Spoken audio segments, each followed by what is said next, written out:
Olá, tudo bem? Seja muito bem-vindo ao meu canal.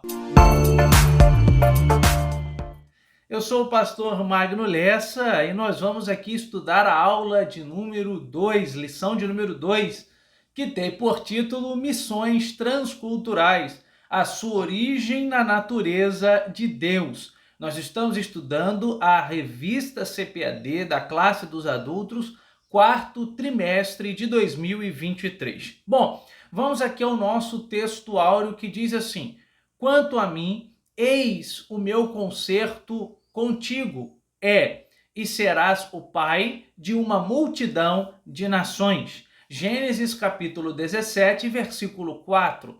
A verdade prática diz: o amor de Deus é a verdadeira motivação do crente para realizar, para fazer a obra missionária. Vamos então para os objetivos da nossa lição. O primeiro objetivo será explicar a natureza missionária de Deus. Deus é um ser missionário, Deus ama missões, veremos isso. O segundo é enfatizar o amor de Deus como princípio fundamental da redenção, ou seja, foi por causa de nos amar de tal maneira que Deus enviou o seu Filho para que pudesse nos comprar de volta. E em terceiro lugar, estabelecer a visão bíblica transcultural da missão. Se você gosta do conteúdo que aqui é produzido, você pode ser aqui um colaborador, nos ajudando, curtindo o vídeo, compartilhando e também se inscrevendo em nosso canal.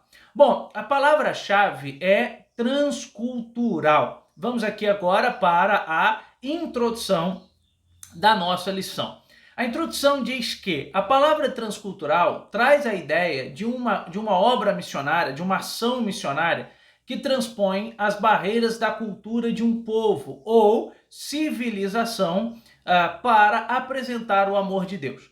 Então, quando nós falamos de missões transculturais, nós estamos falando das missões que são realizadas em uma cultura diferente. Nesse sentido, estamos falando de brasileiros, por exemplo, que foram chamados por Cristo e agora fazem a obra missionária em outros países, ou seja, em outra cultura diferente. Então, um missionário brasileiro que está pregando o evangelho na África, nós vemos ali missões transculturais. Aquele que está pregando o evangelho na Ásia, nós temos ali também missões transculturais. Então traz a ideia de transpor a cultura, de romper as barreiras de uma determinada cultura. Eu posso dizer aqui que Jesus foi um grande missionário transcultural.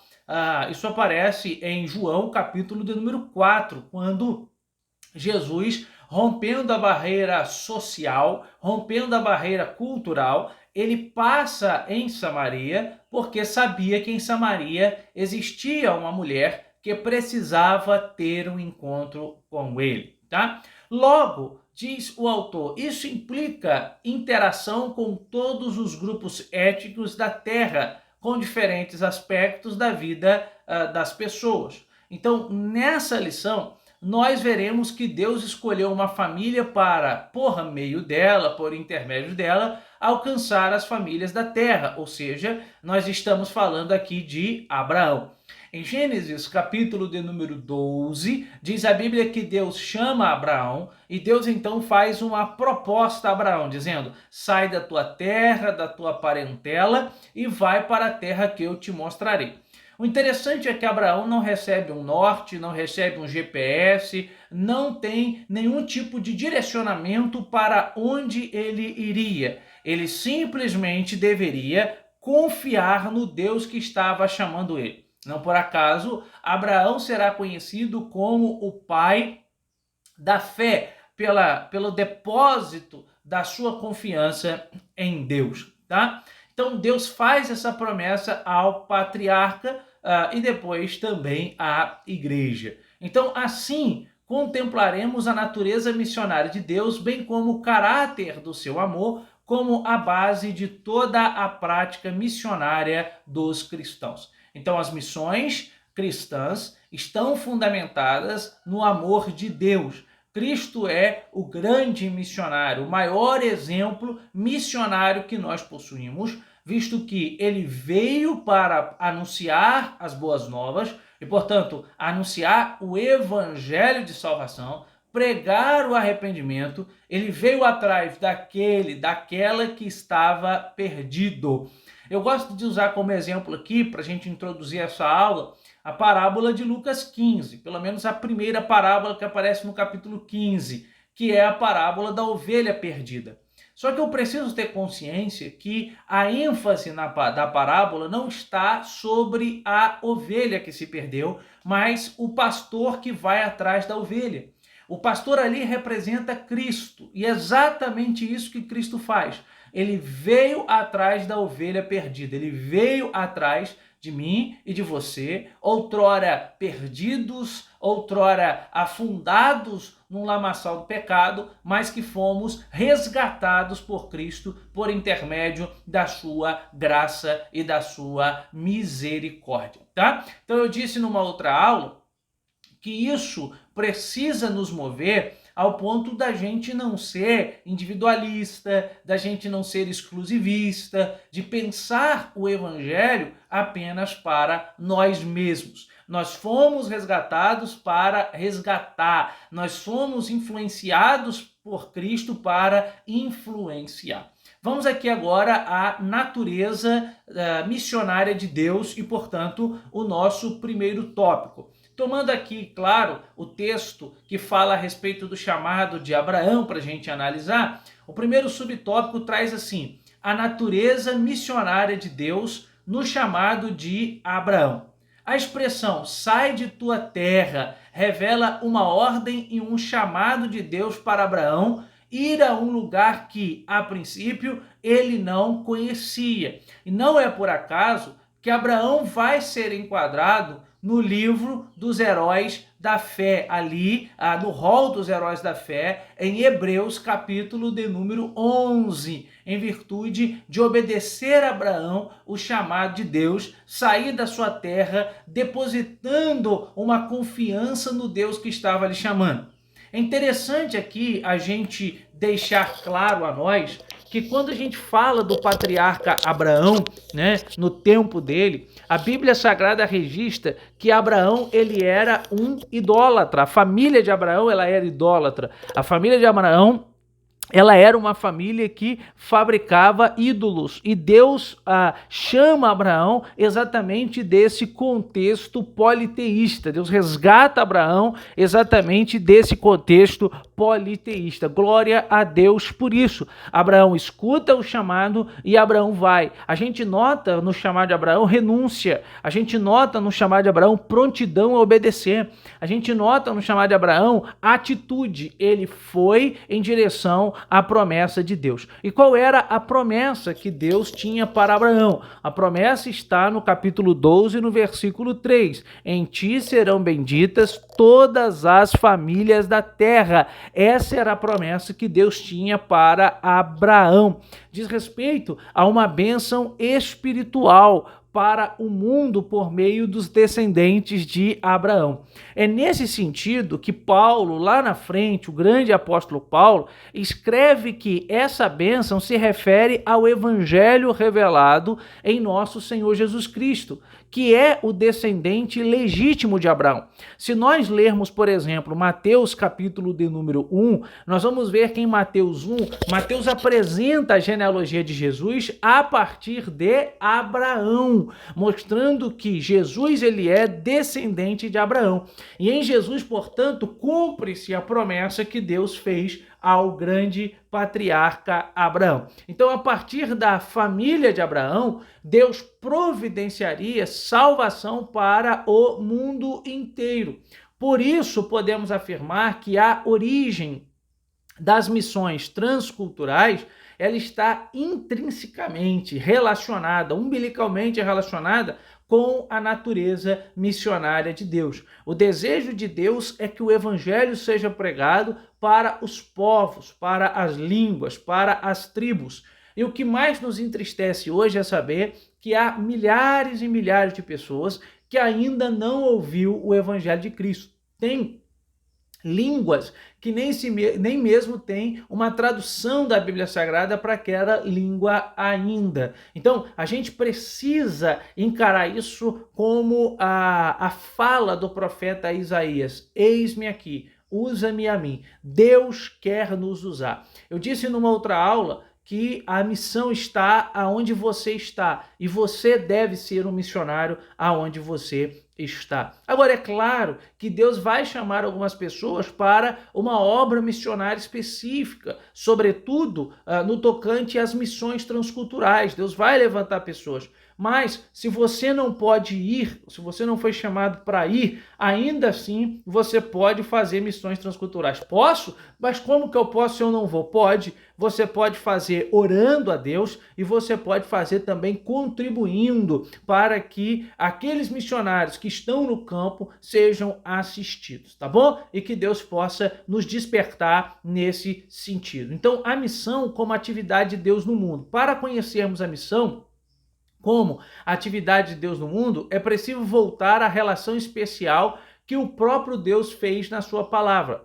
O capítulo 17 de Gênesis nos mostra o Deus soberano e excelso que se relaciona com o ser humano limitado. Note que Deus é um ser relacional. Na teologia, nós, ao estudar sobre Deus e tentar compreender quem é Deus, nós estudamos aquilo que chamamos de atributos de Deus.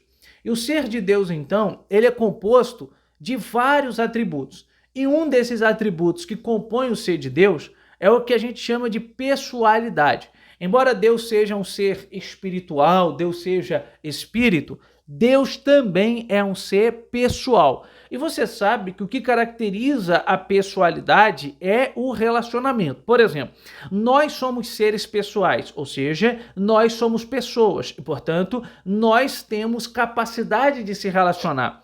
Como Deus, ele é um ser pessoal, Deus também se relaciona, Deus também tem capacidade de se relacionar. Deus se relaciona conosco e isso fica muito claro ao longo das Escrituras, desde o livro de Gênesis até o livro de Apocalipse, o interesse de Deus frequentemente em se relacionar com a obra criada. É tão verdade que quando o ser humano pecou, quando o ser humano se distanciou, quando o ser humano virou as costas para Deus em virtude do pecado que havia entrado no mundo, a gente percebe Deus buscando resgatar esses seres humanos. No Antigo Testamento, proporcionando ali que a sua ira fosse apaziguada por meio dos sacrifícios dos animais, e no Novo Testamento, como diz o autor aos Hebreus, Deus resolve esse problema definitivamente ao enviar o seu filho para morrer na cruz. Então, Deus é um Deus que se relaciona, Deus é um Deus que quer se relacionar com a obra criada. O poderoso, o grandioso, o soberano do universo, ele tem prazer em falar conosco, em se relacionar conosco. Glória a Deus por isso. Então, ele tem tanto zelo pela promessa que trocou o nome de Abrão para Abraão, a fim de reafirmar a promessa de Deus sobre a vida dele. Aqui fica clara a missão como atividade de Deus no mundo. Ele mesmo e não outro é o maior protagonista da atividade missionária. Tanto é que quando Deus dá a lei para Israel, qual é a finalidade, qual é o propósito de Deus ter dado a lei? Que Israel fosse exemplo para as outras nações. Então, a lei servia como uma espécie de constituição do povo de Israel. Israel deveria ser exemplo para as outras nações, deveria mostrar que, de fato, eles eram uma nação diferenciada porque eles serviam ao Deus Todo-Poderoso. Então, ele mesmo e não outro é o maior protagonista da obra missionária. Deus age no mundo pela sua graça. A graça nada mais é do que o favor imerecido de Deus. Nós estamos vivos, nós estamos de pé, nós estamos respirando, não porque somos bons, não porque fazemos as coisas certas, não porque somos íntegros, honestos, retos, tementes a Deus e desviamos-nos do mal. Nós estamos de pé por causa da graça. Nós não merecemos, mas Deus é gracioso, Deus é bondoso e Deus então nos dá o fôlego da vida, Deus sustenta a nossa vida. É por isso que Deus é o maior modelo missionário que existe. Por quê? Porque Deus está interessado em resgatar a humanidade e Ele quer nos usar para que isso seja feito e que o seu nome seja glorificado. Vamos aqui ao subtópico 3, o nosso modelo missionário.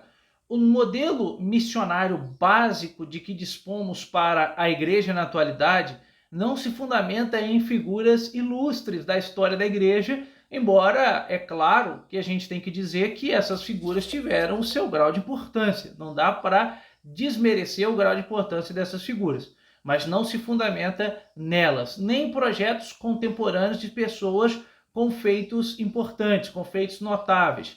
Certamente que os modelos de hoje e os do passado merecem nossa atenção a fim de ampliar nossa visão missionária, principalmente na aplicação das missões transculturais.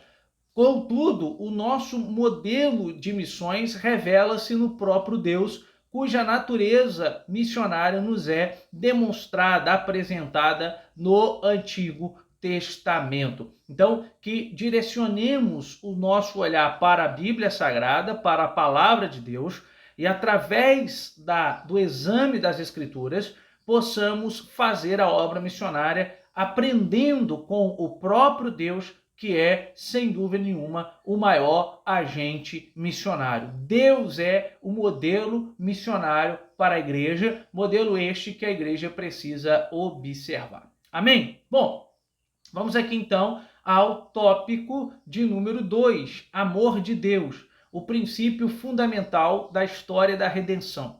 Então, o amor de Deus. A Bíblia mostra que Deus é amor. Isso aparece, por exemplo, na primeira epístola de João, capítulo de número 4, versículo 8 e versículo 16. Deus é amor.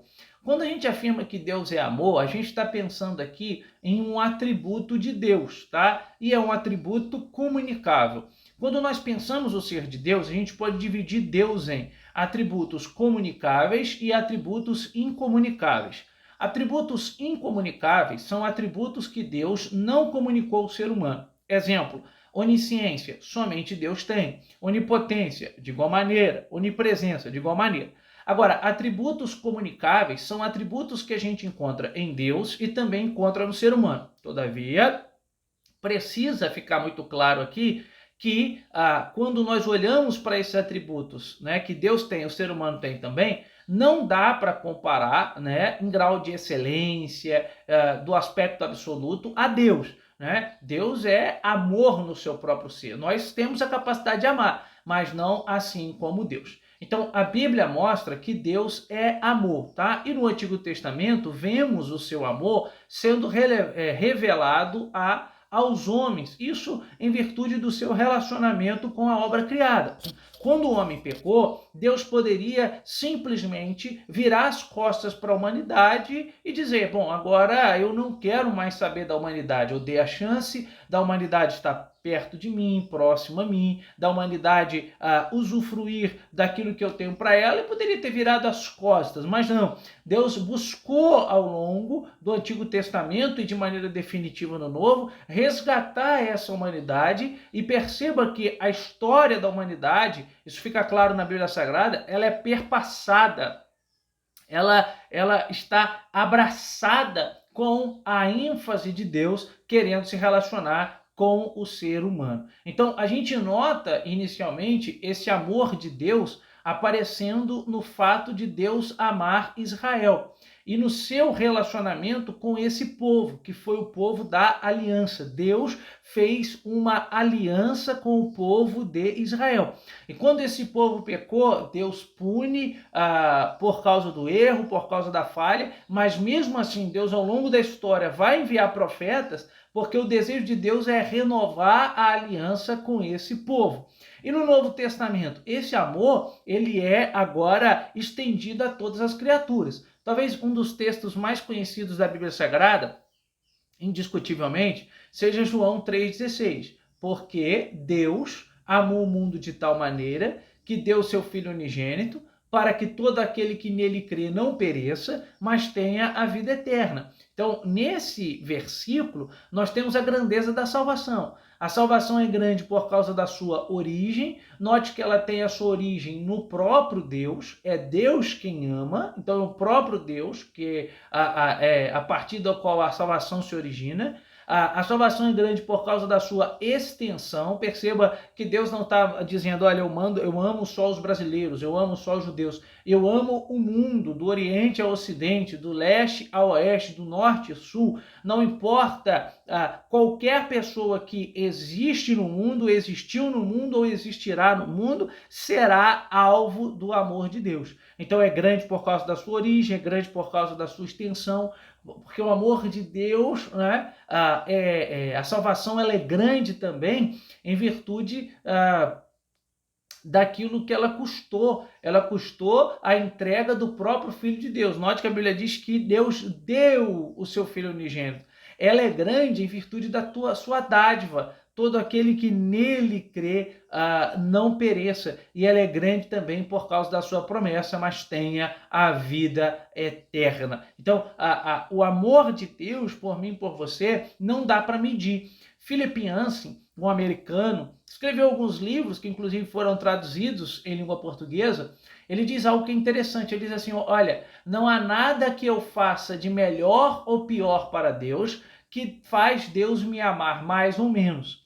Eu costumo pegar essa fala do Philip Yancey e dizer o seguinte: o amor de Deus, ele não é uma roda gigante. O amor de Deus, ele não oscila. O amor de Deus não possui altos e baixos. O problema, por vezes, está em mim e em você. Agora, não no amor de Deus. Deus ama. E aí você poderia me dizer, mas por que nem todos sentem um amor? Porque existe uma diferença gigantesca entre saber que alguém me ama e experimentar o amor dessa pessoa, né? Vamos usar um exemplo aqui. Talvez você já passou por isso, né? Aquelas paixões de adolescência, né? E naquelas paixões, aqueles amores de adolescente. Às vezes a menina se interessava pelo menino e dizia, olha, eu te amo. Mas o menino não gostava dela, né? Então, assim, ele sabia que a menina amava ele, mas ele não se envolveu no amor desta moça porque ele não gostava dela. Então, uma coisa é eu saber que alguém me ama. Outra coisa é eu me envolver no amor dessa pessoa. É eu deixar que essa pessoa demonstre diariamente o amor que ela sente por mim. Então, não adianta as pessoas saberem que Deus as ama, porque Deus as ama, sem que estas pessoas deixem que Deus envolva-as no seu amor. E o interesse de Deus é sim as envolver no seu amor. Então, o Altíssimo, ele é revelado na Bíblia Sagrada como amoroso. Por quê? Porque o amor não é algo simplesmente que Deus tem, que Deus possui. O amor é algo que constitui o próprio ser de Deus. Amém por isso? Bom, então, segundo subtópico aqui, a redenção no Antigo Testamento. Redenção significa livrar o escravo de sua escravidão, com base no pagamento de um preço por um redentor, ou seja, comprar, né? Comprar o escravo, resgatar. Então, é uma metáfora que a Bíblia usa. A Bíblia ela é recheada de metáforas, ela é recheada de comparações. Então, aqui é uma metáfora, traz a ideia de livrar o escravo, ou seja, o escravo se tornou escravizado. No Antigo Testamento, a escravidão, e também entre os povos antigos, ela geralmente se dava de duas maneiras. A primeira era chamada de escravidão por dívida. Inclusive, entre os judeus existiam isso, né? O Antigo Testamento propõe isso. Alguém devia esse outro alguém e não tinha condição de pagar a dívida que fez. Então, essa pessoa poderia ser escrava durante o período ali para que ela pagasse a dívida. Só que o Antigo Testamento propõe que, neste caso, a escravidão não era perpétua, né? O escravo, por dívida, deveria ser liberto, tá? Sobretudo no ano jubileu. E a escravidão também era por prisão de guerra, né? Então, um povo entrou em batalha com outro povo, venceu a guerra e, na hora dos despojos ali, prendia os inimigos e os escravizava. Então, é uma metáfora, é uma comparação que está saindo desse campo aí, dessa ideia de escravidão, ou seja, alguém é posse de outro alguém, né? Então, não pode fazer aquilo que quer porque é posse de outro alguém. Quando a gente fala de redenção, e aqui tocando no Antigo Testamento, nós estamos trazendo a ideia de que redenção é comprar o escravo por um pagamento de preço, né, e libertar esse escravo. Então esse é o conceito básico, basilar, fundamental de redenção na Bíblia Sagrada. E no Antigo Testamento, a redenção ela estava associada à vida familiar, social e nacional de Israel, tá? Nos seguintes aspectos. Primeiro aspecto, resgate para a libertação de um escravo. Isso aparece em Levítico 25. Segundo aspecto, recuperação de um campo, ou seja, resgatar, ter aquele campo novamente que foi perdido. Então, se pagava um valor para ter o campo perdido. Resgate de um macho primogênito, né? Resgate de alguém que seria condenado à morte. Então, além disso tudo, a Bíblia mostra também Deus agindo de forma redentora a favor do homem, ou seja, resgatando, comprando este homem. Quando Jacó invoca o anjo que me livrou de todo o mal. Isso é a ideia de resgatar, de redenção. Quando Deus declara a intenção de livrar Israel da servidão do Egito, e em Êxodo capítulo 6, versículo 6 diz: vos resgatarei com o braço estendido, ou seja, vos livrarei dessa escravidão que vocês estão sofrendo aí no Egito, visto que o povo clama a Deus, a voz do povo chega aos ouvidos de Deus e Deus então resgata aquele povo, tá? Bom, e o terceiro subtópico, a redenção no Novo Testamento. Então, no Novo Testamento, a redenção é estritamente uma atividade divina que é realizada por meio de Jesus Cristo. É Cristo quem resgata-nos do pecado. É Cristo quem liberta-nos do pecado. Isso fica claro em Efésios capítulo 1, versículo 7, em Gálatas capítulo 3, versículo 13, em Gálatas capítulo 4, versículo 5, tá? Então, nesse caso, a remissão do pecador, ela é assegurada com base no preço pago por Cristo. Tá? Deus então envia o seu filho e o seu filho morre em nosso lugar. Eu preciso explicar isso daqui para a gente entender. Quando nós falamos que Deus nos comprou, que Deus resgatou, é porque uma vez que Adão pecou, toda a humanidade ela foi inclinada ao mal. Então você já pode ver isso em Gênesis capítulo 4, Caim matando Abel, em Gênesis capítulo 6, a imoralidade reinando da humanidade e ao longo da Bíblia Sagrada. Tá? Então, quando Adão pecou, Adão e Eva, o pecado entra na humanidade e a natureza humana ela é inclinada ao mal. De modo que as pessoas que nascem agora com essa natureza inclinada ao mal, inclinada ao erro, inclinada ao pecado. E nada do que o ser humano fizesse, homem ou mulher, poderia mudar essa situação, porque isso estava agora na sua natureza. Tá? O que Armínio chama de depravação total e Calvino também chama de depravação total. O homem é totalmente depravado por causa do pecado. Então, existe uma dívida do homem para com Deus que esse homem cometeu. É uma dívida. E esse homem precisa pagar. Só que nada do que o ser humano faça ele consegue pagar a dívida. Não adianta. Ele pode sacrificar uma infinidade de animais que ele não conseguiria pagar a dívida por causa do grau de excelência da santidade de Deus e da separação de Deus do pecado. Então, só que o desejo de Deus era se relacionar com a humanidade. E Deus então tem um plano magnífico, brilhante e maravilhoso para resgatar essa humanidade. Qual é o plano? Enviar o seu próprio filho. Porque aí sim, Jesus nasce sem pecado, Jesus não peca, Jesus não erra e, portanto, Jesus é aquele que tem condição de nos resgatar do cativeiro do pecado, de nos resgatar das trevas e nos conduzir para a sua maravilhosa luz. Então, embora o ser humano tenha pecado, não é o ser humano que paga a dívida. A Bíblia deixa claro para nós que quem paga a dívida pelo pecado do ser humano é Cristo. Então, Deus envia o seu Filho para que o seu Filho pudesse pagar a dívida que a humanidade cometeu, tá? Então, essa morte de Cristo na cruz é chamada por nós de morte redentora. Jesus morre para nos resgatar, para nos comprar, tá? No entanto, a experiência da redenção só estará, de fato, consumada, completa, por ocasião da glorificação final do crente. Com isso se dará na segunda vinda de Cristo. Então, o plano de redenção do pecador é o glorioso anúncio da obra missionária que está fundamentada no amor de Deus. Logo, eu sou carente da graça, você é carente da graça. Não existe no mundo, nem existiu, nem existe, nem existirá no mundo uma pessoa, por melhor que ela seja, que não precise da graça. E também nunca existiu, não existe, não existirá uma pessoa, por pior que ela seja, que não precise também da graça. Porque a salvação não está no mérito da ação. Eu não sou salvo por aquilo que realizo, por aquilo que faço, por aquilo que empreendo. Eu sou salvo única e exclusivamente por aquilo que Cristo fez, porque nada do que eu fizesse poderia mudar essa condição. Tá? Então, a visão bíblica do caráter transcultural da missão. Um Deus missionário. O Antigo Testamento revela um Deus missionário.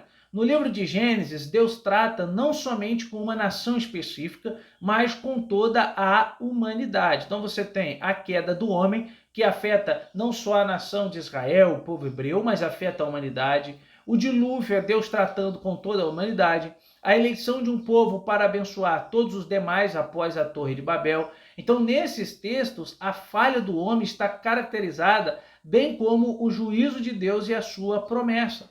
Eu poderia citar um exemplo aqui do desejo de Deus de resgatar a humanidade, independente de ser Israel ou não, que é o texto de Jonas. Quando Deus envia o profeta Jonas a uma nação ímpia, uma nação brutal, pagã, cruel, que era a nação assíria, e ali Deus envia-o para pregar em Nínive, para que aquele povo se arrependa. Isso nada mais é do que a manifestação da graça de Deus no Antigo Testamento.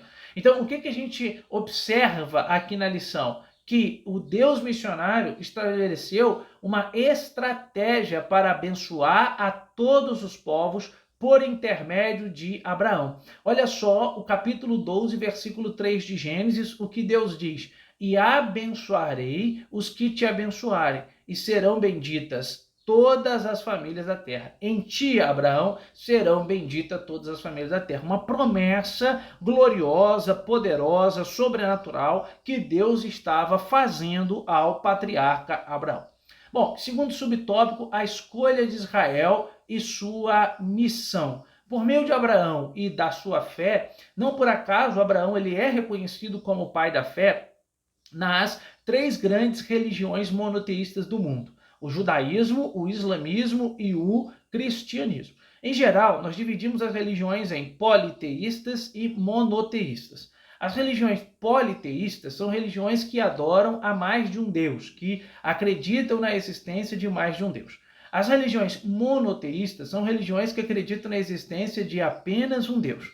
Então, as três maiores religiões monoteístas, porque não são as únicas, defendem que Abraão é de fato o pai da fé. Então Deus escolhe Abraão, Abraão demonstra fé, tá? E Deus é com Abraão ao longo da sua trajetória, ao longo da sua jornada. E qual é o plano de Deus ali? Redimir a humanidade. Lembra que no capítulo 12 de Gênesis, nós já passamos pelo dilúvio, pela morte de Abel, pela queda da humanidade.